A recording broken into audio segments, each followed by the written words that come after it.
welcome everybody here and also everybody listening to us online. We are delighted to have this panel on the sidelines of the EPP Congress in Valencia. As mentioned, the topic is, it's the last panel of our Net at Work.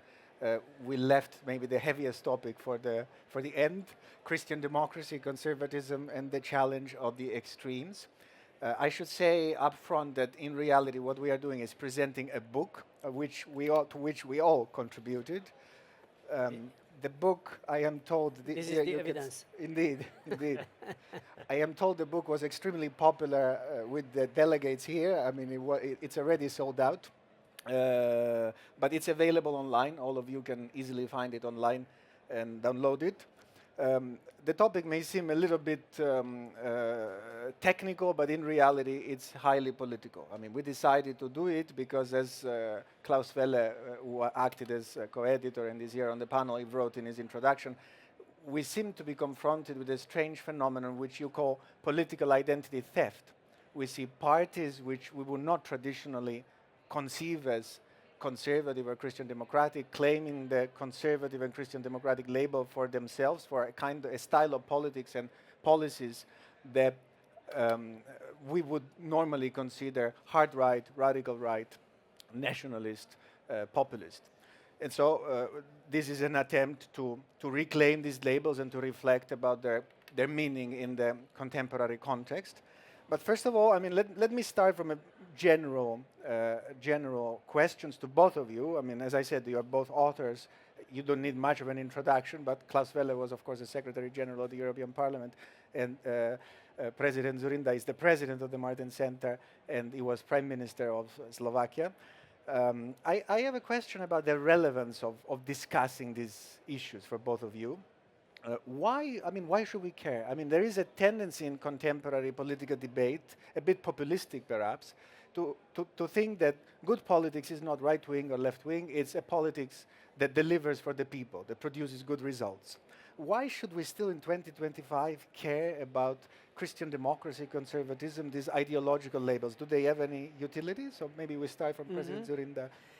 Maybe I would begin with the beginning of your question. Why we decided to write and publish such a book.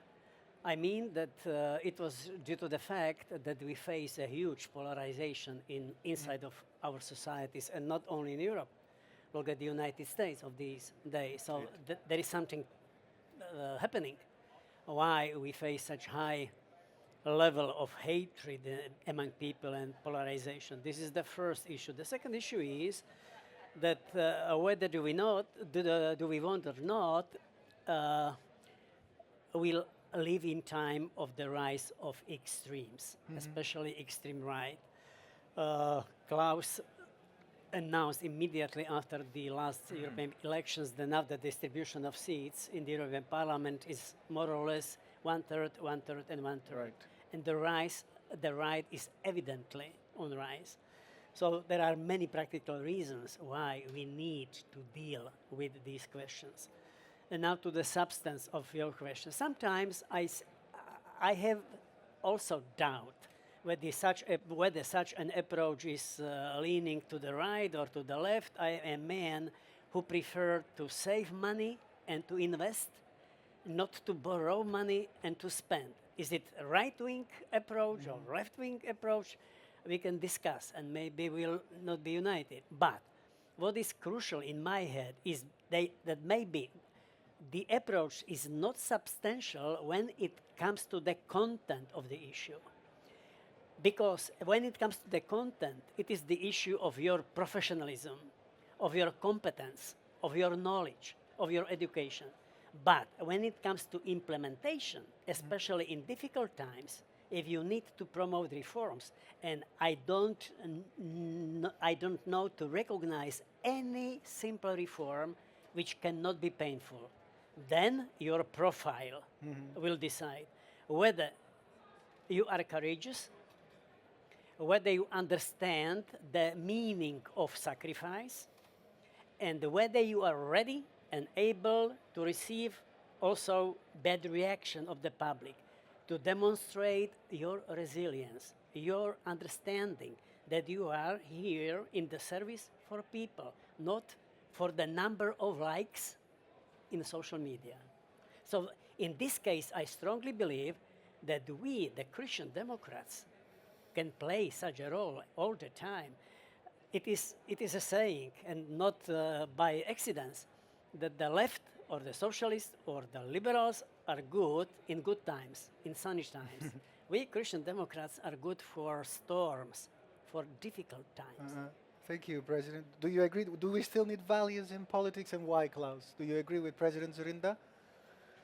I normally always agree with President Zorinda. I expected your response that it is pretty difficult to run against. I mean, you said, why don't we just do good politics? Yeah, but nothing has been answered when you say good politics. What's good? So good doesn't answer anything. You have to answer it content-wise. And the specificity of our family is that we try not to be ideologically driven.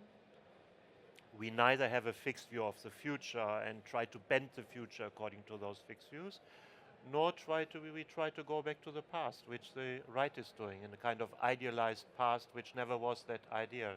But we try to find pragmatic solutions in difficult times, as the President has said, and to try to keep the society together. And that's a big problem. We are living in times of culture wars. We have an ongoing cultural revolution on the left, trying to empty established concepts like family, nature, border, and so on, gender. And we have an ongoing counter-revolution on the right, which tries to go to a past which also is no longer bearing fruit. So we are not part of that cultural revolution. We try to find pragmatic solutions, and we try to be focused on the future. And that's why the Martin Center had an approach for the European elections to put sustainability into the core of our program, which means solutions that are future-proof. And not just in an abstract way, but Peter Hefele and his team, you came up with very precise proposals, what needs to be done on debt, on demography, on digitalization, on defense, on decarbonization and de-risking. So not just ideological, pragmatic, solutions-oriented, but our compass is trying to keep the society together as a whole. We are not a class party, we are not a race party, we are not a nationalist party. We see these different elements of the nation, the European integration together. Well, as you say, technocracy can tell you how to do things, but then you need politics, you need values to know what to do, where you want to get, how do you define what is good and what is not good. That's where, I guess, your own ideological profile plays a role, your own values plays a role. And so going back to Christian democracy and conservatism, by the way, we use these two together because we understand the EPP as a broad family, at least since the 1990s, in which both traditions somehow are present, are represented. But I would like to ask both of you, still, these are old labels. Conservatism has been around for centuries. It started around the time of the French Revolution, so not exactly yesterday. Christian democracy is a little bit more recent. It's a post-Second World War phenomenon. What do we mean, today by these labels? And also several of the contributions of the book are about reflecting on this issue. What does it mean to be a Christian Democrat in 2025? And what does it mean to be a conservative in 2025, keeping in mind that there are strong opinions on the right, also strong forces on the right that are claiming this label and giving them a very specific content. President Zurinda. Yeah, when I was listening your question, an article in Slovakia in my home came to my mind. I was criticized at the end of the last year that we live in a digital era, but Mr. Zurinda stayed being analog. So I was thinking about that, what does it mean? And after a few weeks, I responded that I was asking the journalist, what is a digital form of the Ten Commandments? And this is my response. Time are changing. Challenges are coming and leaving. We are struggling. But what is Christian democracy today? I mean that Christian democracy today is something similar like a few decades ago. Christian democracy means that we are not shy away of our difficulties, that we are ready not only to proclaim, to declare, but also to develop. You need a lot of strength. You need a lot of courage. You need a lot of perseverance. And you need to understand the meaning of sacrifice. All this is Christian democracy. The second anecdote comes from my own experience. When I decided to create the Slovak Democratic and Christian Union in 2000, because after 2 years in power, I was very close to collapse of my coalition, and I recognized that if my coalition is collapsing, Slovakia can forget on NATO and EU enlargement. This is why I established this Christian Democratic new political force in Slovakia. And I had two right hands, foreign minister and finance minister. And foreign minister, he's late now, he was a long time also member of the European Parliament, Eduard Kukan. He came to me and he asked, Mikuláš, can an atheist become a member of your Christian Democratic Party? And I stopped for a while because I realized a man was serious. At the end, after half a minute, I tell Edward, if you think that the 10 Commandments are not bad things for everyone, you are warmly welcomed. So this is about. We should not be shy away of the 10 Commandments. This is fantastic compass how to live. It is not easy. Not all commandments are welcomed, right?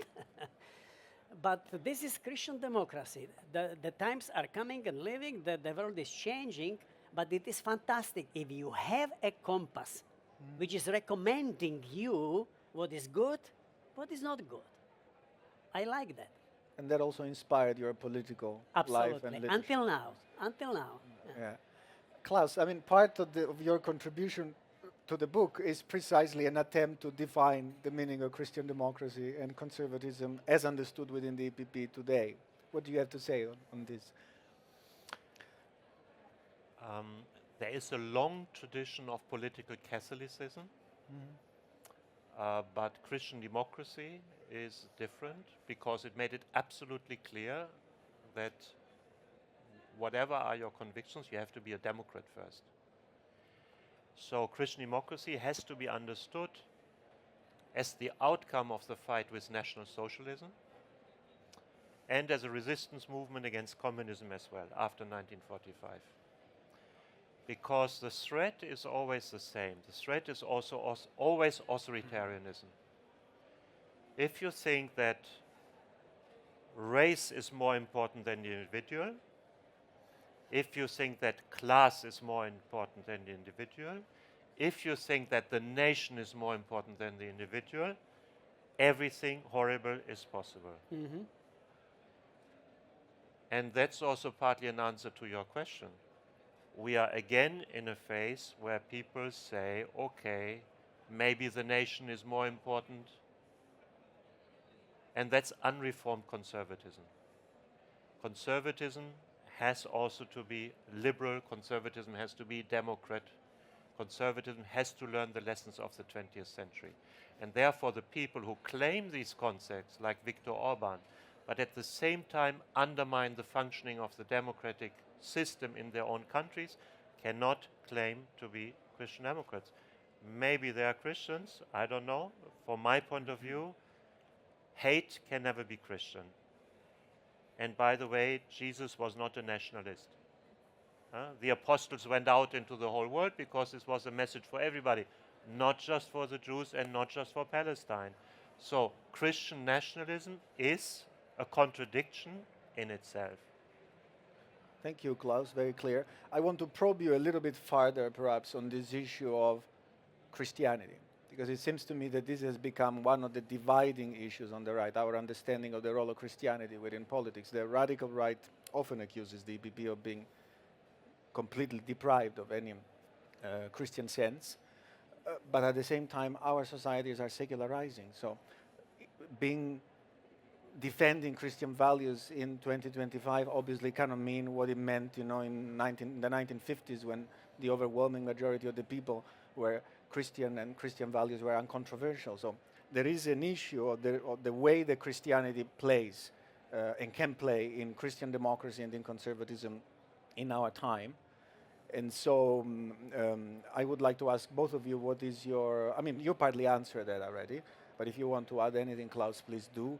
And perhaps then President Zurinda, I mean, you already mentioned the 10 Commandments, but there is, I guess, a broader problem which is at the heart of a lot of the culture wars that we are having also, right? Moving away from a Christian anthropology, a traditional Christian understanding of gender relations and so on and so forth. So what should be the Christian democratic and conservative approach to that?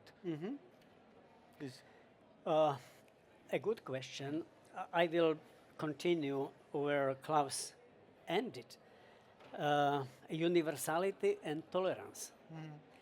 We should admit that if the liberals or the progressives are dreaming that they can beat or destroy the Christian Democrats or conservatives, but also the other way around, if we Christian Democrats are dreaming that we will destroy liberals and progressives, we both are heavily mistaken.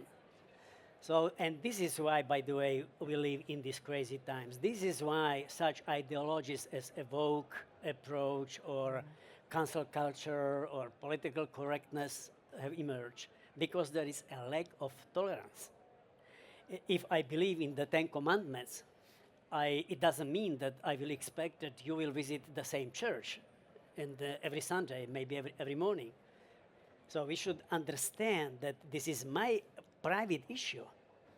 And in political space, first of all, we should be able to listen to each other, to accept each other, to tolerate each other.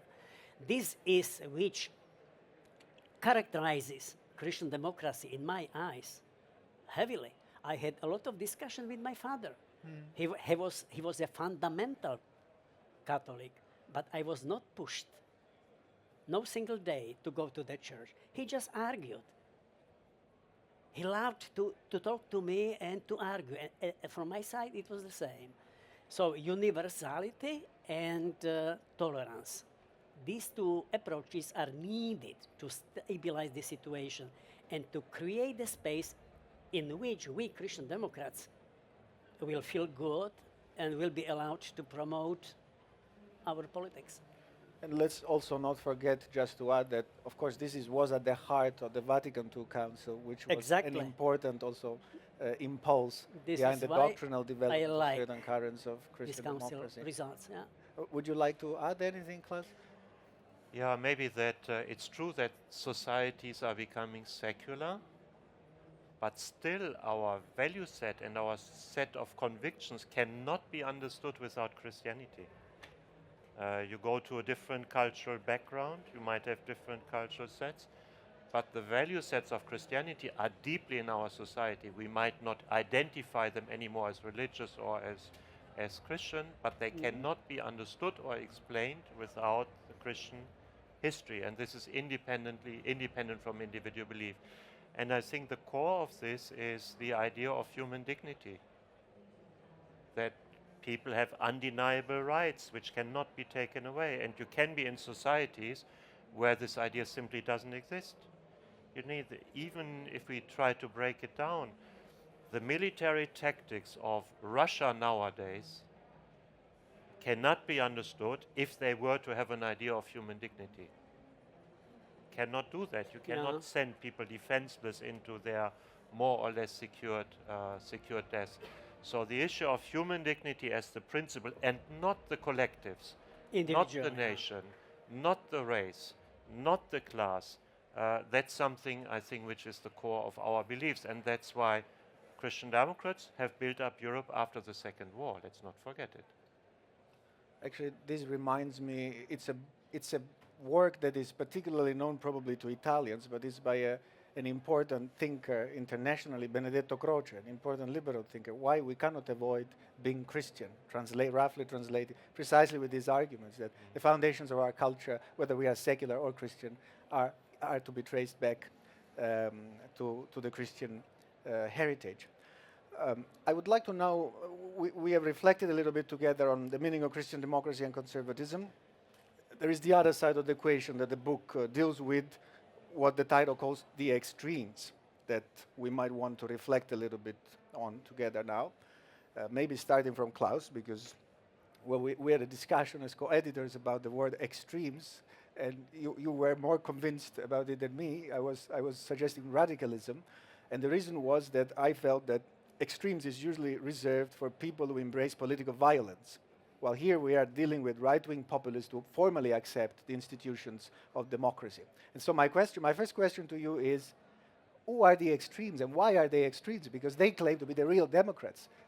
They want to make sure that the full will of the people is respected. I think you can approach it in two different ways. You can just look at it technically when you see, for example, voting in the European Parliament.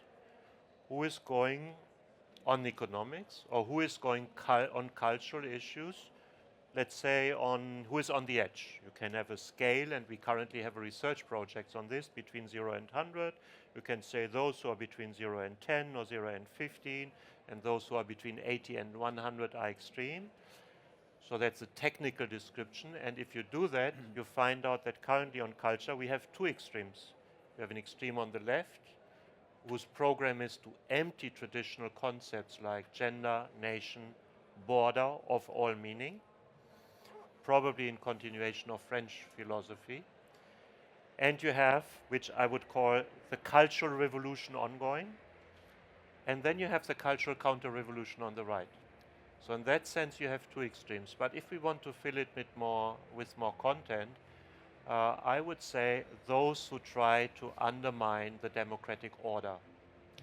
And the democratic order does not only consist of holding elections. The democratic order is an ecosystem where you can build your association, where you can organize yourself, media which are free and which are diverse, a justice system which is not undermined, a system of financial management which is avoiding corruption and so on. And we see that some of those parties on the very right try to empty out this diversity in their systems. And I think that's true in Hungary, and I also believe this was true in Poland under the law and justice system. So democracy is a very vivid system with multiple actors, with contradictions, and a political program, which I would call authoritarianism, which is trying to delete this variety, which basically tries to impose from the center, that's emptying democracy, even though you might formally still conduct elections. And we have seen, unfortunately, that when these political forces have absolute majorities or are very close to absolute majorities, this kind of authoritarian program is being followed through. And there are some hints that, unfortunately, the United States is in the early stages of something very similar. President, you have a very direct experience in your region of this challenge, because you actually ousted from power in the 1990s essentially what we could call an illiberal Democrat, Mecha, right? And you were at the forefront of a generation of leaders, mostly EPP leaders, who were Europeanists, who were liberal in their inclinations, who were free market, were committed to transatlantic integration, European integration. It seems very different from some of the profile of the new leaderships that, including in Central Europe, have emerged in recent years, which are much more illiberal, authoritarian. It's a much more enraged, revolutionary kind of conservatism. What is your feeling? What went wrong? I mean, why are we witnessing this upsurge of right-wing rebellion in Central Europe, in Europe, and across the West, I would say? That's very difficult to understand and to answer such a question. A lot of things have been changed. We are well-being, We live in time of social media. We live in time when people are lazy to read. We live in time when people are not willing to accept bad news or challenges. So the portfolio of values, it seems to me, in general, has been changed. When I started my business, I remember time of Helmut Kohl. We started every discussion and we were finishing every discussion with emphasis on values, with emphasis on reforms. Have you heard the emphasis on values and reforms in these times? And the question is why? And reforms are so badly needed in this time. So for me, this is a miraculous question, and it is very difficult to understand why. Maybe, it's, I dislike to tell this, but maybe we need to be challenged even more to understand that without a serious approach and serious politics, it will not be possible. Young people have many other possibilities how to be happy, how to earn money. In my life, I spent exactly half of my life under the Iron Curtain. Right. My father was a teacher, director of the school, and he was not allowed to teach because he visited church for freedom. This is in my DNA unbelievably deeply. Freedom for everyone, for every individual. I was 8 years old. I was allowed to listen forbidden broadcasting, Radio Free Europe and Voice of America. I was dreaming all my life to make my nation or to help to make my nation free. And I understood since the beginning that without sacrifice, without politics as a service, it will not be possible. And then help me to understand what should we do. Not everything lies in politics. A lot of things lie in families, in schools, in churches. We can do as politicians something, maybe, to promote such kind of discussions, to inspire people that it is worth, it is very meaningful to promote politics based on perspective values, to bring sacrifice, to serve the others. Thank you. Very, very clear and meaningful answers based on a lifelong experience of leadership in Central Europe and at the European level. Klaus, what can politicians do? What is the therapy? What should Christian Democrats and Conservatives, how should they handle the current situation?